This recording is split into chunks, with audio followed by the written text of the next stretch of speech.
do? Smiley? Let me tell you what I do. This is a game we play. Most of the time we're not serious.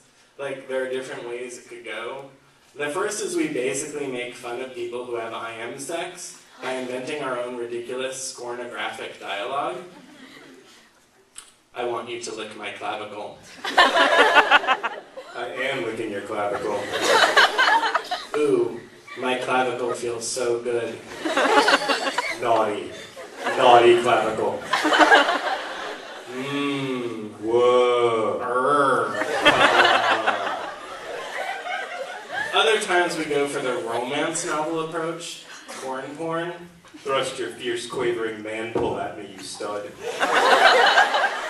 Your dastardly appendage engorges me with hellfire. My search party is creeping into your no man's land. Baste me like a Thanksgiving turkey. And then there are nights like tonight, when the truth is what comes out because it's what we need the most. Or maybe just one of us needs it the most, but the other knows the right time to give it. Like now, when what I most want in the universe is to have him beside me. He knows this, and he says, If I was there, I would stand behind your chair and put my hands on your shoulders lightly and would rub them gently until you finished your last sentence.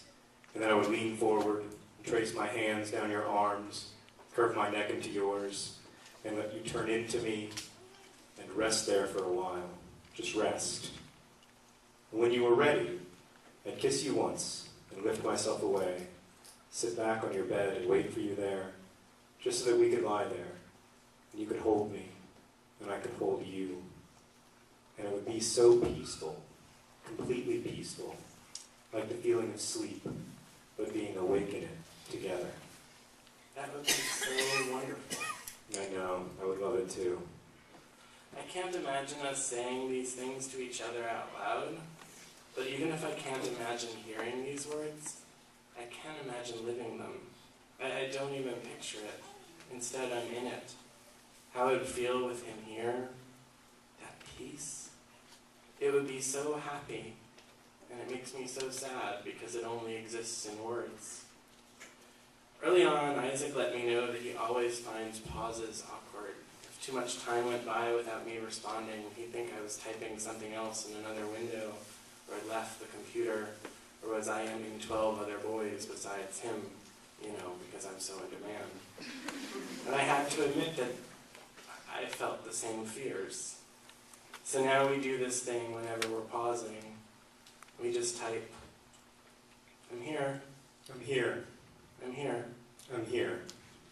until the next sentence comes.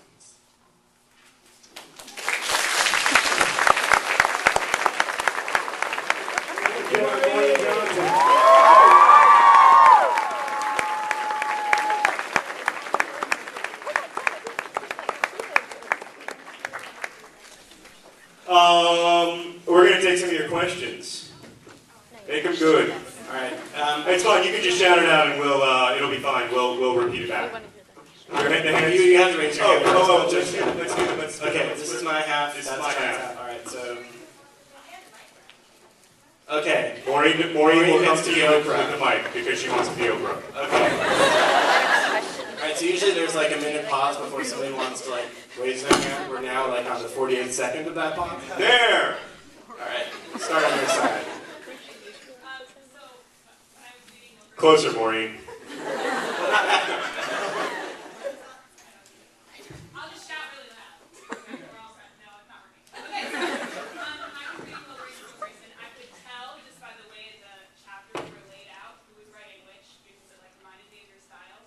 But did you actually only write the chapters that were your wills, or was there any sort of crossover where you had to talk about it totally a separate process?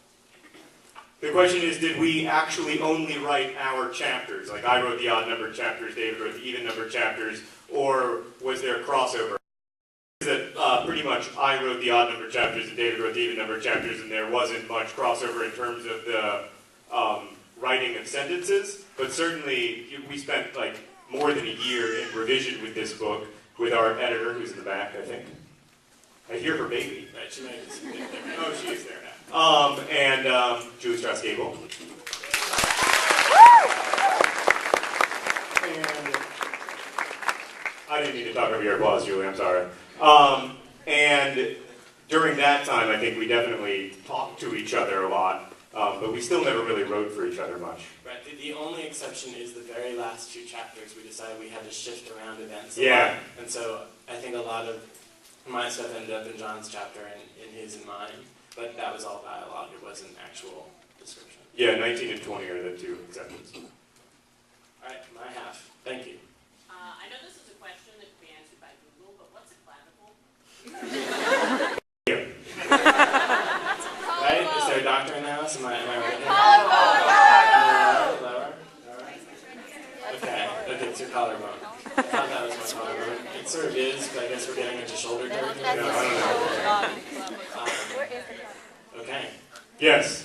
So do you write them in order? Like, because you have to figure out who's going to write how far in time and... Oh, you give us too much credit for coordination. No, Julie had to figure that out. That wasn't our job. This is what we did. I wrote chapter 1 while David was writing chapter 2. And then we get together, and by sheer coincidence, John was living in New York at the time, and I went over to his apartment, and I thought we were actually going to exchange the documents. But what we ended up doing was we actually read them aloud to each other and to his wife, Sarah, and that ended up being so much fun.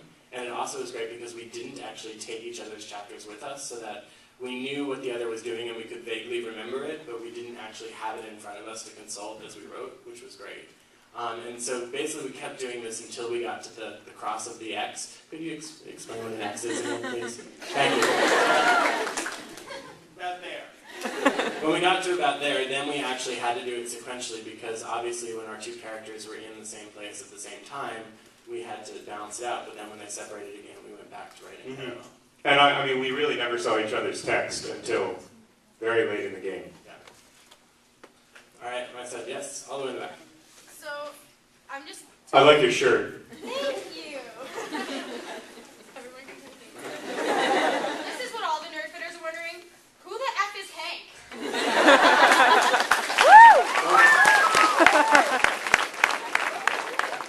So someone asked that question. I still don't know what it means. Yeah, David has no idea what's going on with any of this. And someone asked that question when we were in Colorado. And David said, Hank is John's brother.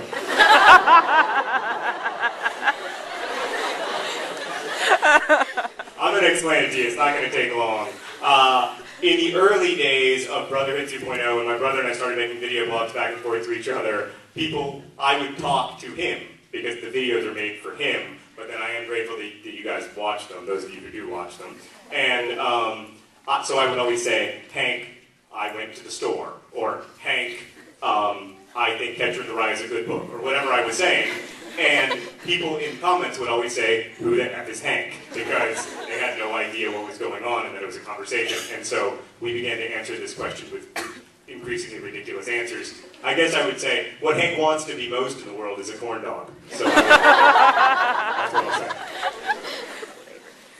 My side. The person with the I'm with Phil Grayson shirt.